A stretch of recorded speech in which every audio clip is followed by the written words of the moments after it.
గాంధీ, మోహన్ దాస్ కరీంచంద్ గాంధీ. ఈయన మన దేశానికి జాతిపిత. కానీ యాక్చువల్లీ గాంధీ పాకిస్తాన్ కి జాతిపితగా ఉండాలి. అలా ఉండడమే న్యాయం. ఎందుకంటే గాంధీ అనే వ్యక్తి పుట్టక ముందే భారతదేశం ఉంది. గాంధీ పుట్టిన తర్వాత గాంధీ వల్ల ఏర్పడిన దేశం పాకిస్తాన్. సో గాంధీ పాకిస్తాన్ కి జాతిపితగా ఉండడమే కరెక్ట్. అందులోనూ పాకిస్తాన్ కి 55 కోట్లు ఇవ్వాలని నిరాహార దీక్ష చేసి మరీ ఇప్పించాడు. స్వాతంత్రోద్యమ సమయంలో శ్రీరాముడి భక్తి పాటైన రఘుపతి రాఘవ రాజారాం పాటలో బలవంతంగా అల్లా కరీం రహీం ని చేర్చాడు.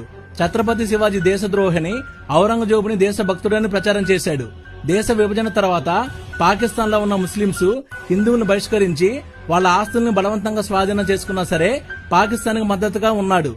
మనం ఎంతో పవిత్రంగా భావించే దేవాలయాల్లో ఖురాన్ చదవడానికి అనుమతి ఇచ్చాడు.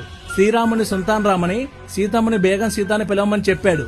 పాకిస్తాన్ కోసం దేశాన్ని మరోసారి ముక్కలు చేసి బంగ్లాదేశ్ ని పాకిస్తాన్ కలపడానికి ఓకే అన్నాడు. పాకిస్తాన్ మద్దతుగా ఇన్ని పనులు చేస్తే మరి గాంధీ పాకిస్తాన్ కథ జాతిపిత అయ్యేది.